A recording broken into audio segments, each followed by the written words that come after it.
Hello and welcome back to my channel. My name is hautemesstom and I am currently amidst a 6-month no-buy, which means I am currently loving my collection as the way it is.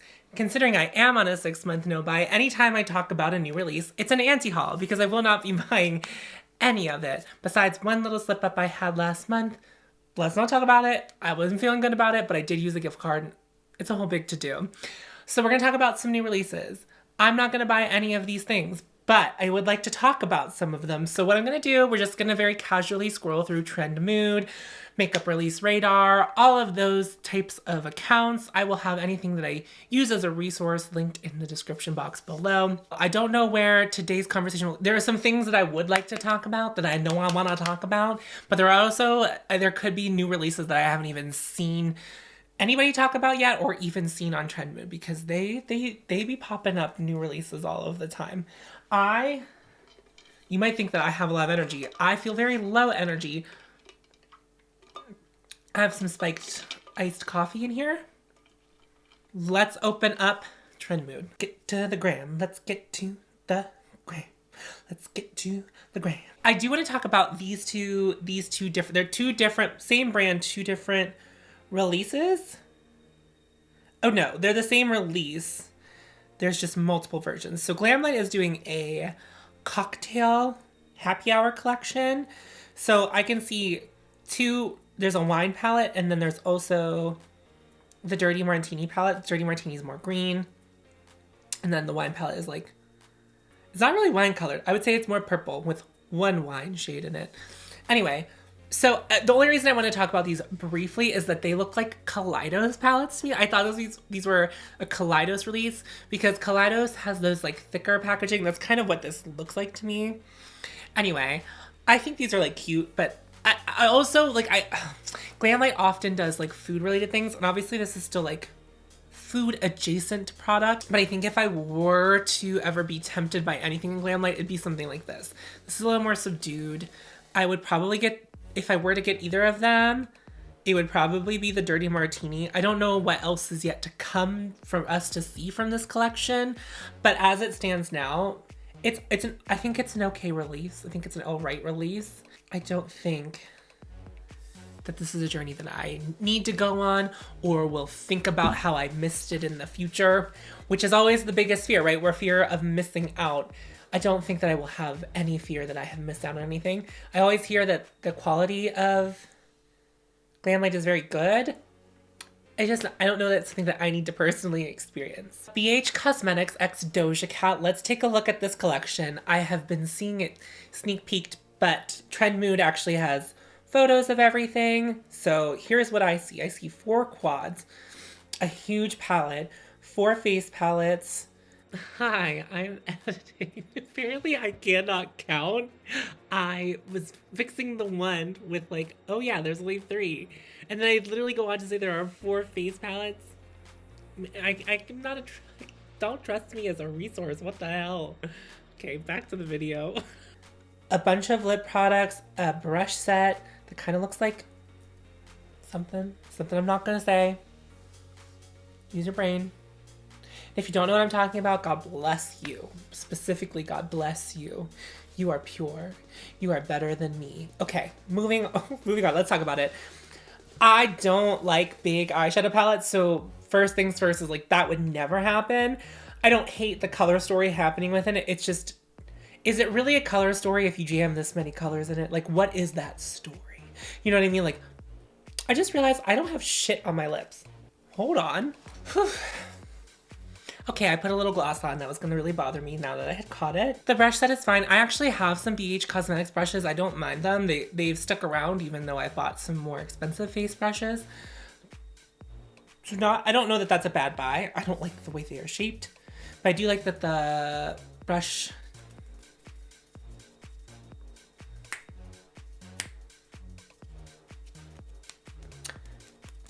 Hairs are pink. I think the very cool tone quad is kind of interesting. I do love, I don't know whose idea it was. I don't know if Doja Cat threw this out there or if it was the brand themselves. Either way, very smart to release 3 face palettes. Love to see it. Love that one has a yellow blush in it. Chef's kiss. So I think the face palettes are, in my opinion, the most successful thing in this collection. But go off. It's fine. I was expecting worse. So, color me impressed. Wayne Goss has released the inspired by the covetable Tourmaline Luxury eyeshadow palette. There's also pencils. We're not gonna talk about pencils. Let's just talk about the eyeshadow palette. I think this is very pretty. So Wayne Goss as a brand, I love Wayne Goss brushes. I have a whole set of eye brushes. I haven't tried his face brushes, but I think I would like to try Sonia G brushes if I'm for face, because she makes a selection of brushes that are specifically for cream products, and I would like to check those out. Anyway, beside the point, Wayne Goss, I think, makes very beautiful makeup for like wedding artistry. Like if you're a makeup artist who works on weddings a lot, like that's kind of your bread and butter and money. So I think that like Wayne is very smart in that. And I also think that like these would be great in working makeup artist kits. I think for the regular consumer like you and I, it's like we already have something that's going to speak to anything that Wayne Goss releases. I think this is a beautiful palette. It's just not something that I think that I would need. But I do think if Wayne Goss was a counter brand, which to my best knowledge they are not, I've only ever seen them available on Beautylish, I think Wayne Goss would be a great counter brand, because I think the price point speaks to that like upper luxury pricing, not the most expensive, but not mid-range either. And I just think they would sell really well, because I think these are the kind of color stories that speak to a clientele who shops for makeup at the counters. So I don't know. I'm sure Wayne Goss does well enough, but I just think that that's like the vision I see for Wayne Goss. So it's not like I don't think like you and I, besides the brushes, everyone, I would recommend the brushes. The brushes are amazing. I like the brushes quite a bit. I talked about them a lot when I first got into the brushes. Like, I think the brushes are like A1 brushes. But I do think that whereas like makeup, color makeup, I don't know who this is for. It's certainly not for me. Beautiful, but won't be coming home with me. So the Marvel Eternals is doing a collaboration with Urban Decay. Urban Decay loves a collaboration like this. The palettes are always big and bulky. It reminds me of the Game of Thrones palette that they did and their Alice in Wonderland palettes that they did in the past. Nothing about this like speaks to me. I don't really even know what the Eternals are. I'm just kidding. I'm sure there are plenty of gay people who love Marvel. I'm just not one of them. It's awful. I don't know. So I scrolled through. I don't talk about Makeup Revolution on my channel. It's a brand that I don't want to discuss anymore. But Makeup Revolution did a collaboration with the Corpse Bride. You know who would have done probably a really good collaboration with Corpse Bride? Not Trend Mood. Urban Decay. Urban Decay, I think, would have been like a great brand to like collaborate with the Corpse Bride. But the Corpse Bride is not a current thing. It's something that came out years ago that a lot of people have nostalgia for, which is probably what they were going for. Makeup Revolution was going for. So this is like more current. I mean, there's like nothing wrong with this. But I think what happened is like Urban Decay, as I talk about these things in all of my makeup release videos when it's like not really about the makeup, it's like more broader thoughts and themes. But Urban Decay, as the internet started to take off talking about makeup, they were like trendy and with it. But I think that Urban Decay maybe doesn't want to be viewed as a trendy brand anymore, because they aren't putting out products that feel on trend, feel like they are pushing things forward. They are just very simply like, I have an IP, here's a very boring thing. And that's like what they do, and that's what they continue to do. I don't know. I think that's just maybe what they want to do. They just want to make money off of IPs. And I think they feel personally like me, like They're the only like mid-range brand that is doing collaborations with intellectual property. Like they did Game of Thrones. But how many other brands like Carried in Sephora specifically are doing these types of collaborations? Like not many. Not many. Sigma is doing a Cinderella collection. There's a face palette, which we're not going to talk about. We're going to talk about this eyeshadow palette. Now, Sigma is not a brand that's like even on my radar. It's not off my radar. I see a lot of creators that I really appreciate and admire talk about Sigma in a very positive way. So I guess I don't begrudge this company in any kind of way, because sometimes I come in hot being like, I don't like this company. So then I like therefore end up not really liking what they end up releasing or whatever. I think this is a beautiful palette. I think it's not something that even if I wasn't on a no-buy that I would ever consider actually spending money on. But I do think this color story is gorgeous. Just the rusty fall matte colors and these beautiful shimmers. Like, what's that shade right there? There's the Bippity Boppity Boo shade, which is like that light lavender. And you guys know I'm like into lavender right now. No, you don't. I was like, I just pulled a big YouTuber move where I'm like, you guys know. I mean, I've mentioned it before, but I don't know that it's common knowledge that I very much enjoy a lavender look these days. Beautiful. I think this is I don't know. I heard other people say that they don't like it, but I think that this is a very successful look. I just think it's interesting. I think they could have gone way more boring with Cinderella, which other brands have definitely done with Cinderella.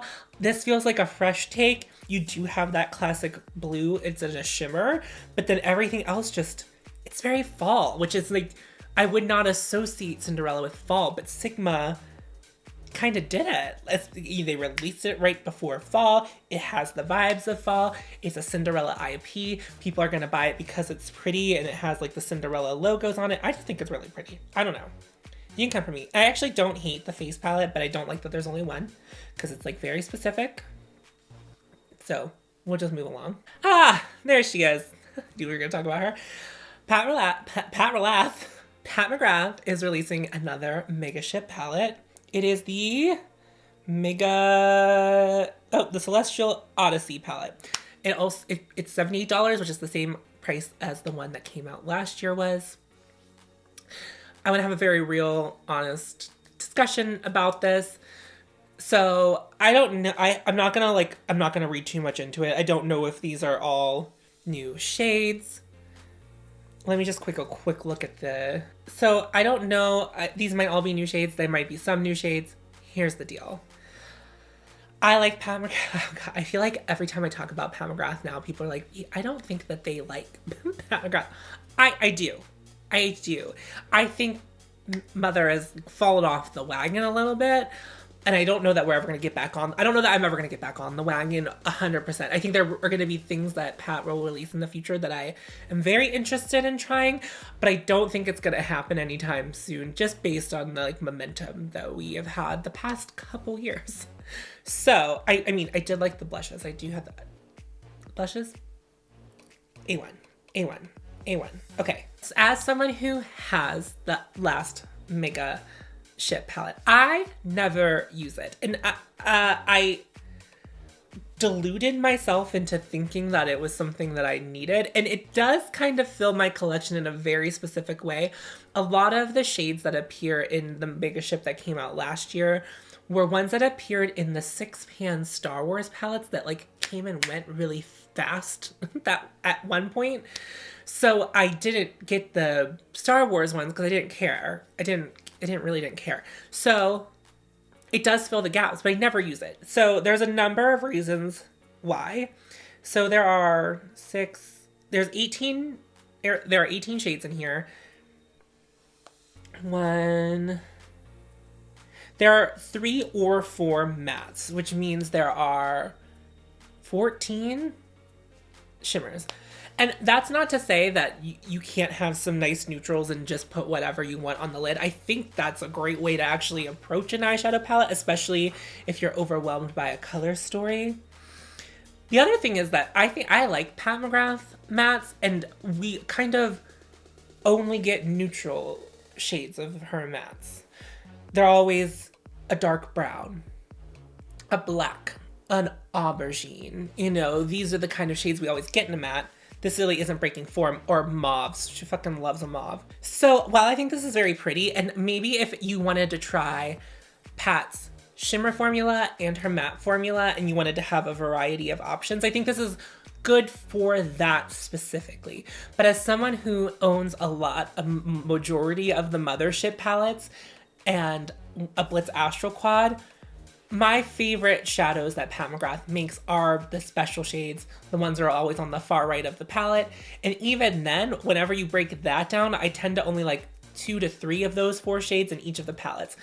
So then I'm just breaking this down, and I'm currently working through all of the Mothership palettes to see which ones I think are worth it, which ones I would buy again, etc. And the results may surprise you as to where I'm landing in that exercise. So yeah, I think this is like a big miss. But I don't think if it was something you wanted and you don't already own Pat McGrath, I think you would get a lot out of this. However, I don't like the way that Pat McGrath really wants us to like have a certain experience with her palettes. So there are 2 strings on the side, so when you open it, kind of like props itself up, and I hate it. It takes up so much space. I actually think I'm gonna depot my Mega Ship, which will be fun and nerve-wracking. But I do think I think it's something that I need to take on because I'm never gonna use. I've used that palette twice since I got it. The second time was on camera in a Shop My Stash, and I didn't mind using it. I just think I'd rather have them as singles in my collection as opposed to being a palette, like this large, laborious palette, because I think the Mega Ship palettes are luxury Morphe. Let's just move along. Okay.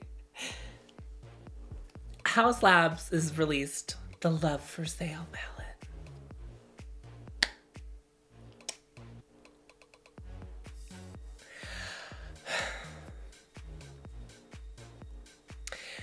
Haus Labs just really fucking sends me, because for me it just doesn't make sense. It just doesn't where is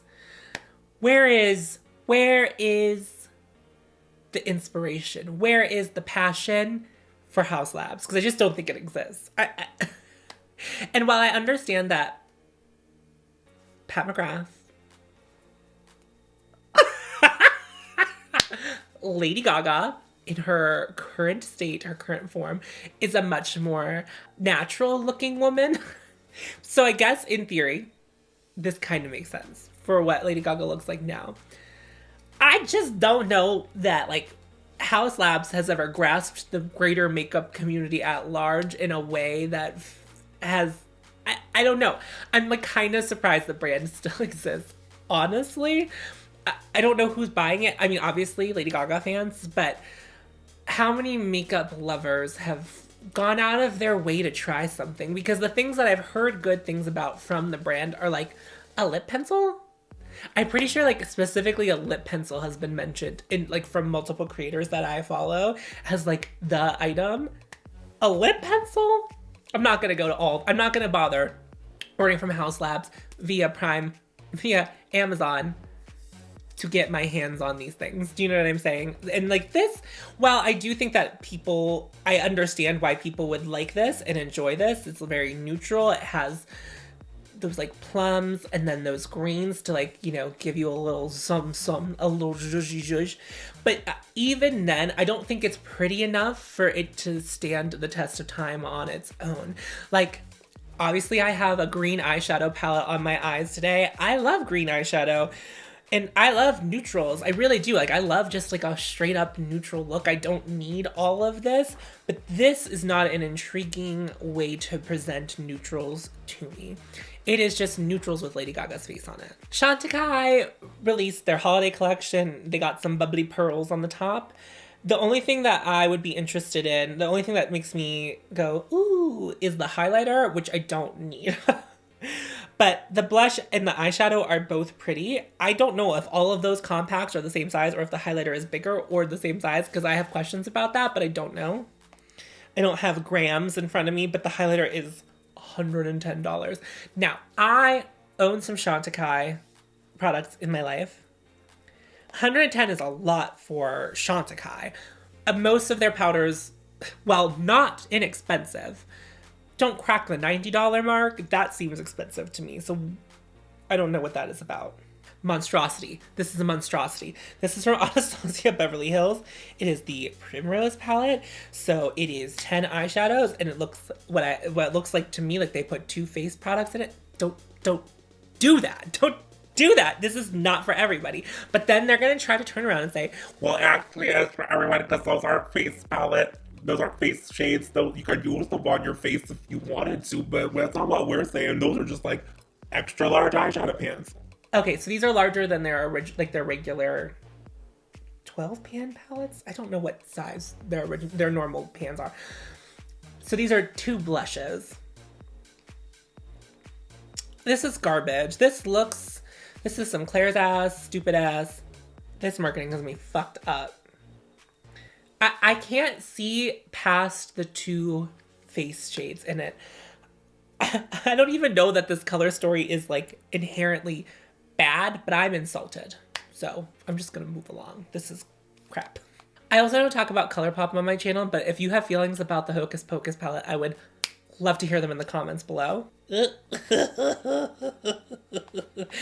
don't talk about Jeffree Star either. I did not even see this. Okay. Okay, let's talk about this. I wasn't sure that I was going to throw my 2 cents in on this particular phenomena that has happened, but I do think it's something that we will see. I am surprised by the brand that ate another brand. So basically, Becca is not ceasing to exist altogether. It is being... I don't know what word that is. By osmosis, they have combined. I don't think that's how science works, but let's pretend it is.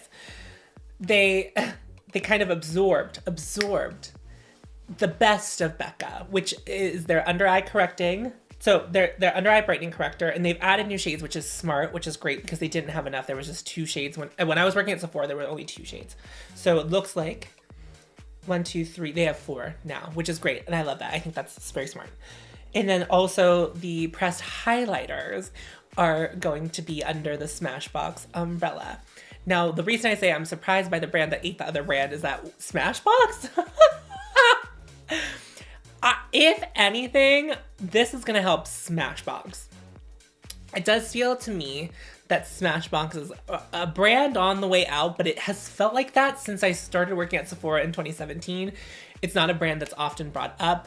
I think the last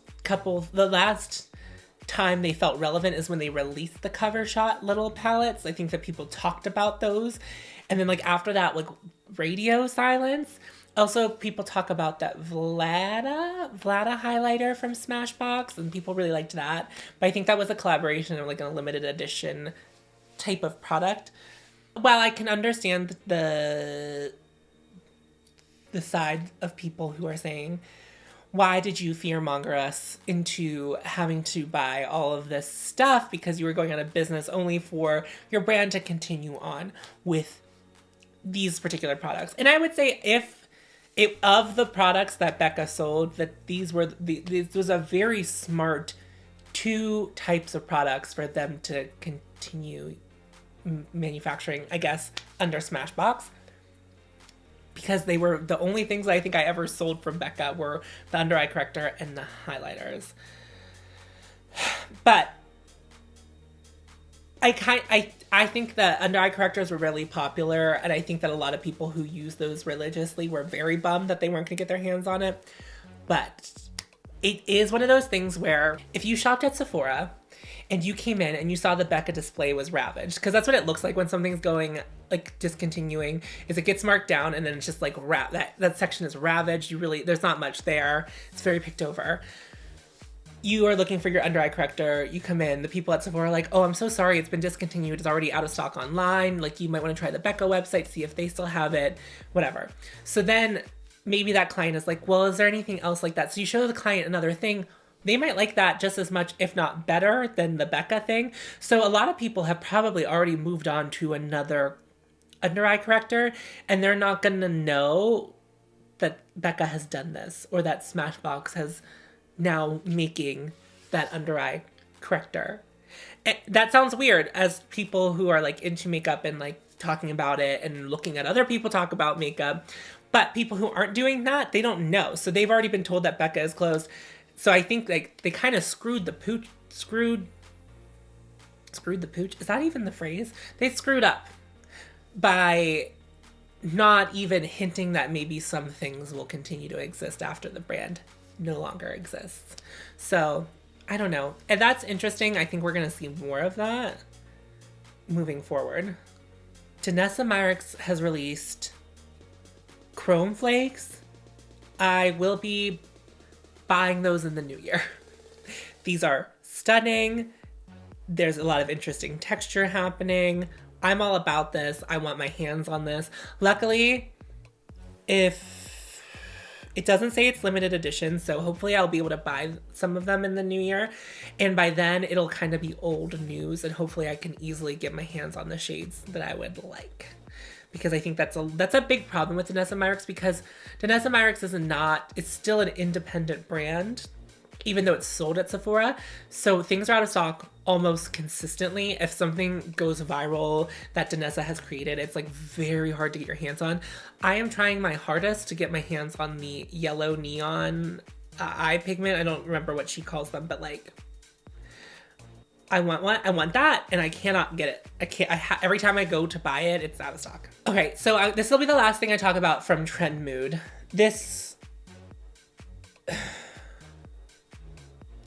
I have never wanted to buy something explicitly for packaging alone in a very long time. Actually, not sure that ever. But Gucci has released a $150 palette.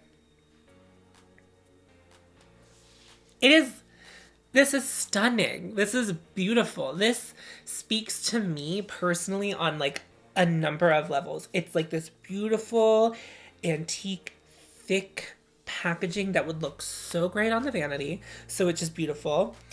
There is like a tray thing. I don't know what's underneath that tray. I don't know if there's room for brushes underneath there. There are no photos of it being removed. I don't know if you can buy replacements. I don't know. Maybe this will be something down the line if they have more palettes. You can buy the outer packaging with your favorite color story. I actually do not mind this color story. I think the color story is very beautiful. I am mostly intrigued by the packaging. I want the packaging. I want that packaging. I think like if this was like a Z palette or a magnetic palette, an empty magnetic palette, I would buy this in a heartbeat. This is so pretty. And I probably would use this color story a lot. Like, it's very simple, but I do think it's very chic. I love the robin's egg blue that we have in there. The purple is really pretty. I've never used anything from Gucci's makeup. Only fragrance. And I just think that they really hit the nail on the head with like this packaging. Like, a lot of creators are talking about it. I don't know that anyone is going to buy it, but I do have my eyes peeled to see. Like, I imagine Michelle Wong will talk about this. I don't know. I didn't watch her video. She did some videos where she's like, new releases I might buy. I hope we get a review from Michelle Wong. I don't know. It'd be something that I would definitely like wait for a discount to buy. I can't remember if we sold Gucci makeup through Sephora. My store, if they do, like, we did not sell it in store. If Sephora carries online, that might be different. Might be worth like the 20% off sale. If you're, or like the 15, 20, just like get a little bit of a discount on it. But like, my God. It's so good. Let's see if I can find anything I would like to talk about from some indie brands. I'm going to head over to Makeup Release Radar. Adept is releasing the Amunet new eyeshadow palette. So there's a light and a dark version, which I believe that they've been doing. Like, that is something that they have been consistent about. I think these are very pretty. I would like to try Adept's formula. That's something that's on my list, but I probably will do it vis-a-vis singles as opposed to buying a whole palette. Like, I wouldn't want this whole color story, but there are some shades in there that I'm like, now that's pretty. Now that's something that I would like to have. So I would like to maybe accumulate some single eyeshadows because I think Adept sells singles. I hope they sell singles because I'd rather go that route than buy a whole palette from them. But I think this is pretty. It's very fall. We're doing a lot of purple, like wine in the fall, which is like, I guess is like not far fetched. Like, of course, maybe, but I want more like orange. I want more rust, you know? I feel like a lot of what we're getting for fall into the winter is like wine, burgundy. Makeup Release Radar does a very good job keeping their finger on the pulse. There's so much to look at. I don't see anything like just scrolling through briefly that, oh, what is this? Okay, after perusing a little bit, I don't think there's anything else I'd like to discuss today. If you have made it to the end of the video, I appreciate you so much for watching. If you like the sound of my voice, let's start with if you enjoyed watching me and would like to see more content from me, I would love for you to hit the subscribe button down below. Now, furthermore, if you like the sound of my voice and maybe could get down with hearing it more often, I have 3 different podcasts that I appear on weekly. So if you want to check those out, those are in the description box below. I think that's it. I think that's all I've got for you. Thank you so much for watching this video, and I will see you in my next one. Friends.